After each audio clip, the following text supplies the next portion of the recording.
Welcome to the Business Blast podcast. I'm your host, Tyler Wagner. This episode is brought to you by Authors Unite.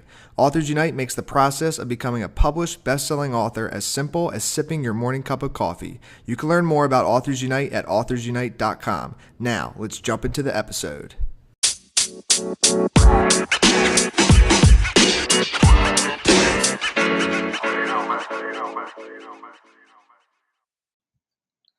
All right, everyone. Welcome back to another episode of the Business Blast podcast. I'm your host, Tyler Wagner. Today, I have Geordie Wardman with us. He is a 15-year entrepreneur, SaaS builder and owner, author, and just started a software consulting service. So welcome to the show, man. Thanks, Tyler. How are you? I'm doing great, man. How are you? I'm doing great, thanks. Awesome, brother. I'm pumped to have you on the show. The first question we ask on the Business Blast is, what is the best story from your life that has an underlying valuable message? All right, so I was thinking about this when I went through the show notes before the questions you sent, and I think one of the biggest changing points for me in my life was probably about 7 years ago. I was living in Mexico at the time, and I was living with my family, which I still live with.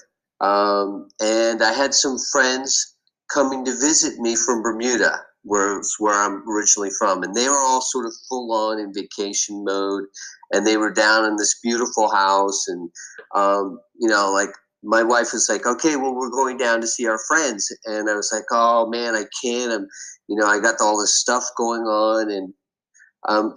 And she looked at me and she's like, you've been worried about this for like 6 or 7 years. You've been telling me for 6 years, like, oh yeah, what if we lose this contract? Or, in 90 days, basically, I always felt like my business was 90 days away from, some event that I couldn't control happening. And I was just like, I thought about it and I was like, wow, you're right. And she's like, you basically have wasted 6 years of your life worrying about something that never was going to happen. And I decided like that then and there that I was not going to worry about like things that I didn't. And it sounds so simple, right? You say, oh, don't worry about things you don't have control over. But when I look back on it, it was like I was always worried that, a hotel's going to cancel this contract on us, because at the time that's what my client was, big hotels. And if one big client canceled from me, we would be struggling. And they never did. And I was always able to make something happen. And so that was probably 7 years ago, I decided that I was just then and there, I knew that I could always control the things that I had control, and I just was going to stop worrying about the things I didn't have control. And since then, I can't tell you how much the quality of my life has improved. And I went down and I hung out with my friends, and just had a great day, and I didn't worry about things. And from then, it's just my life has just changed so dramatically. Yeah, man, I appreciate you sharing that with us. I think definitely like worrying doesn't help. But it is something that sometimes comes on and we're not like aware how much it's happening. So I'm glad that after 6, 7 years that it's gotten better.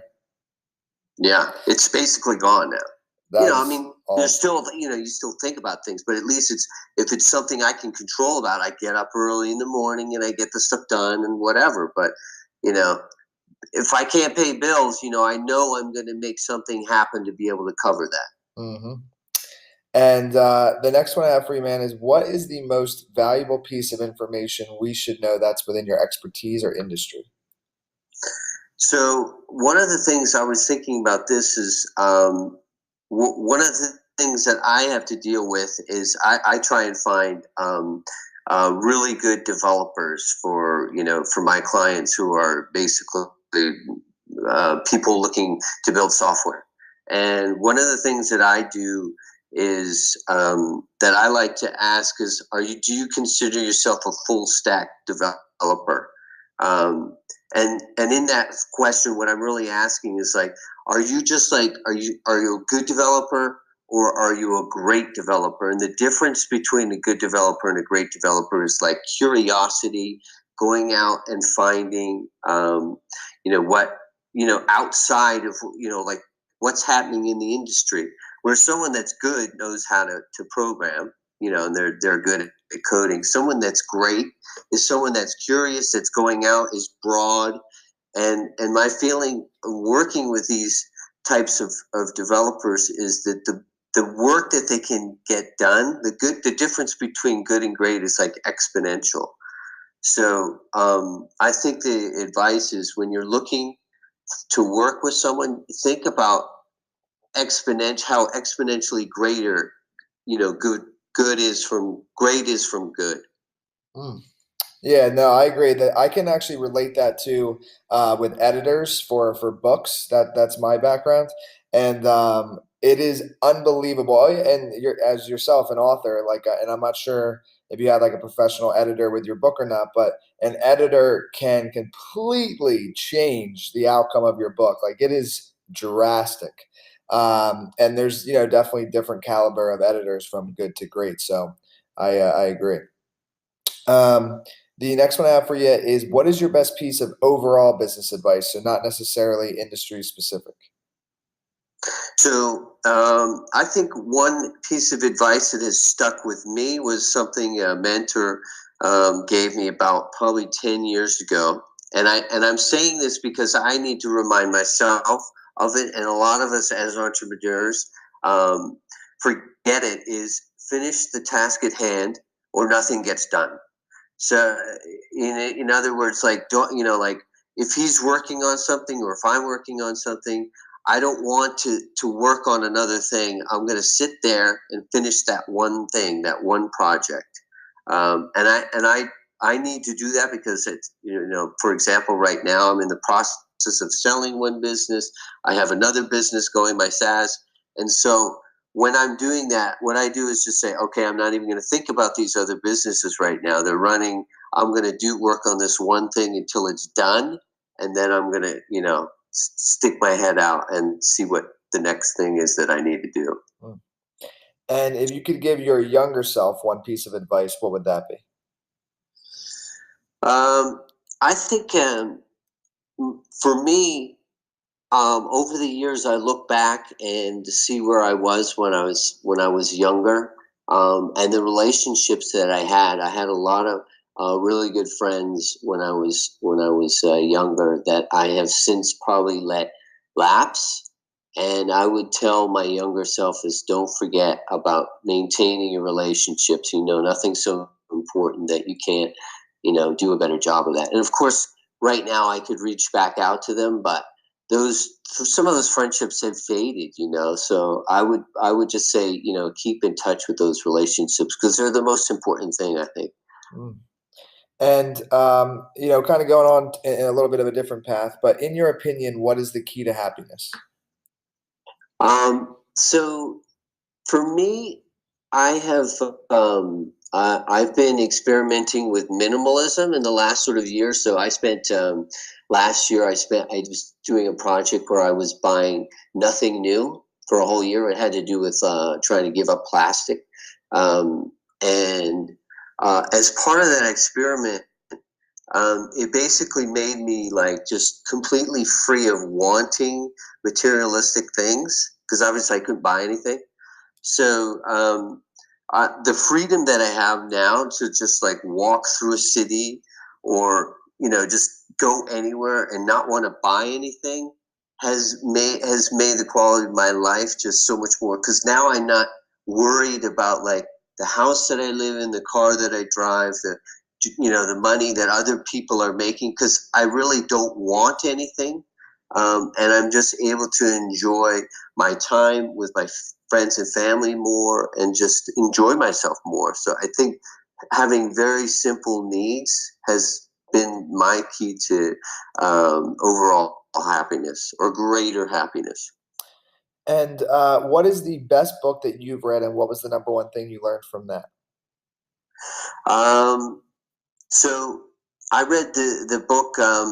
It's called The One Thing, and I can't recall the author. I think it's Peter Gross or something. But anyway, I just read and I reread that.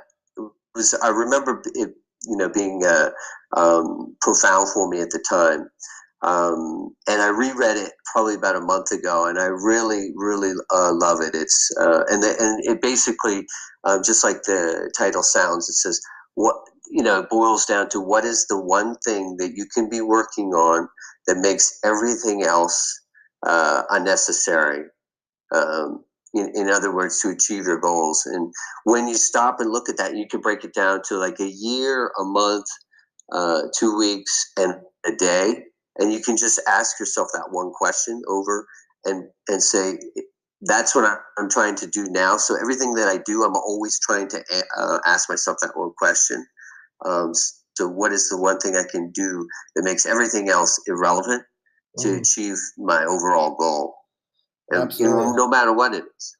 Yeah, fantastic book and fantastic lesson. I forget the quote, but it's something like, if you chase 2 rabbits, you'll catch none. But if you chase one, then you'll get it, or something like that. Yeah, exactly. Yeah.